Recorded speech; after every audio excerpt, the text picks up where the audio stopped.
Making moves.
Shottas is real. I just want to, let the world know that, what they see, is like a written story, but a true story. When I first read the script, the authenticity about the whole thing, that the first thing that grabbed me, it was very real.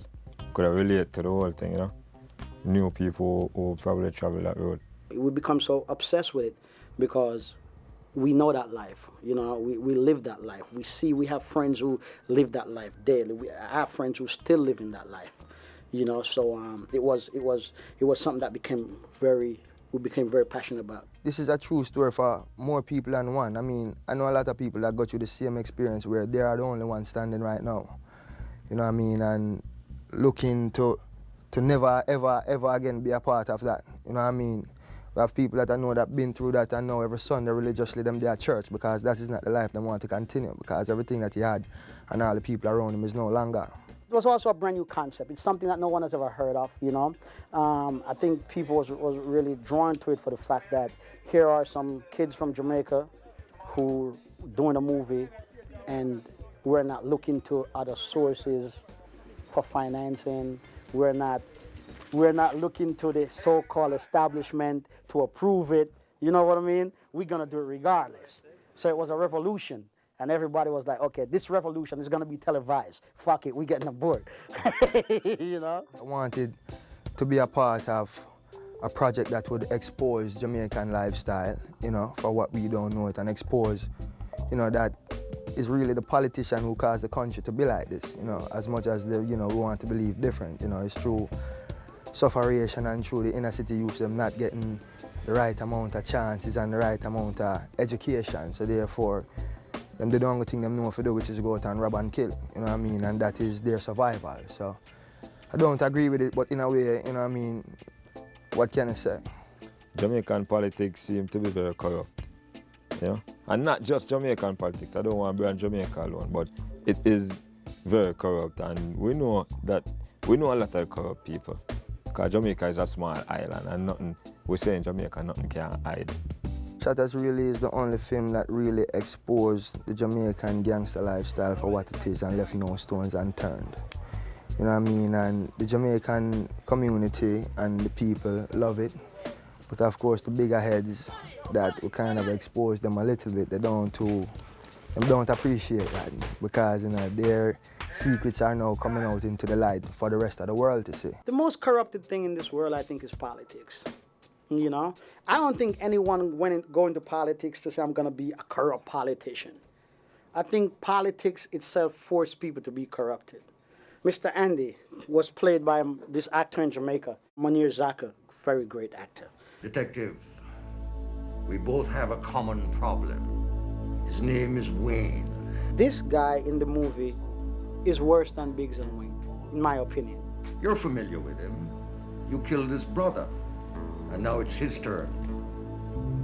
Just make sure that this problem is permanently eradicated. He has the power and the influence to make changes, and he didn't do that. That's abusing your power. And the worst person in the world is someone who abused their power in any which form, whether it's a guy who abuses power by abusing a woman or abusing a child, abusing his wife, any which way you take it. Or if it's the politician who uses power to abuse his constituency, to abuse the people who depend on him, you know, who look to him for leadership.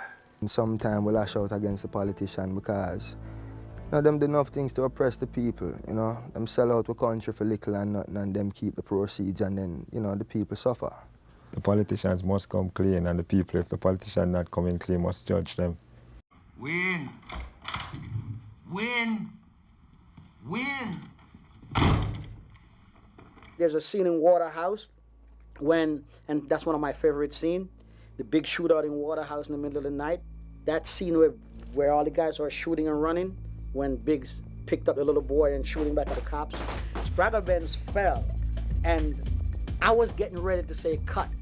And then while he fell, while he's falling, he's shooting and he get up back and keep shooting. And I just let it run. I was like, whoa, you know, that's real. You can't, it doesn't get no more authentic than that. Because in the middle of a shootout, real life shootout, you ain't got time to tell whoever shooting, yo, stop, let me get up. One thing I learned about shooting in Jamaica, you have to have two budgets, you know? You have to have the budgets to shoot the movie and the budgets to create the atmosphere to shoot the movie.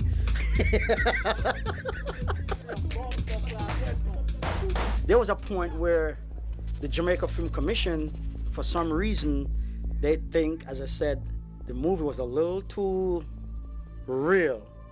So they were not, I didn't really get much approval. A lot of people, you know, didn't really want that movie to be shot.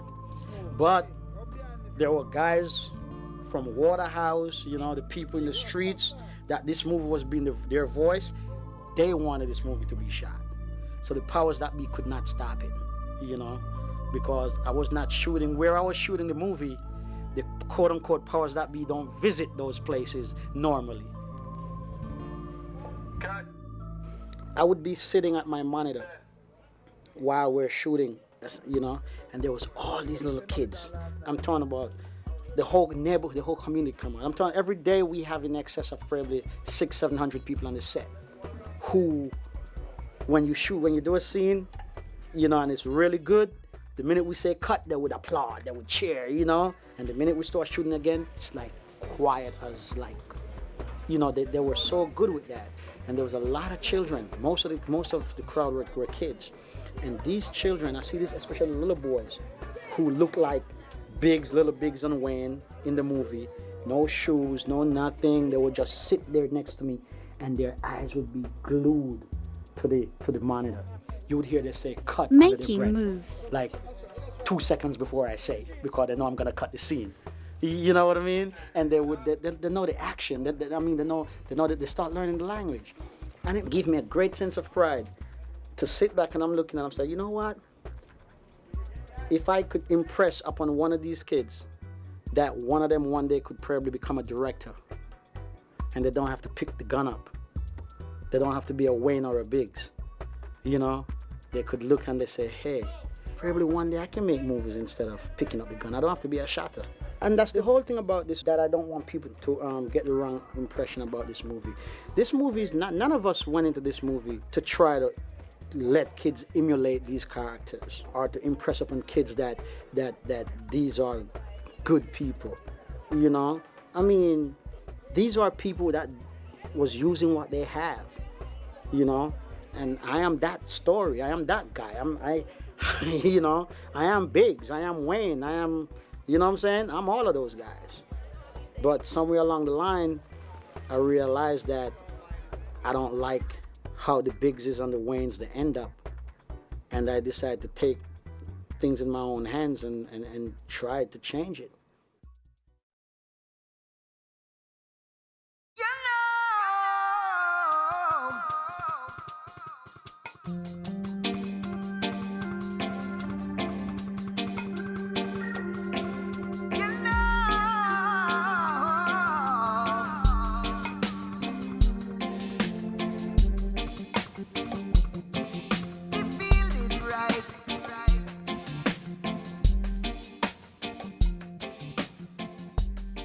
Making moves.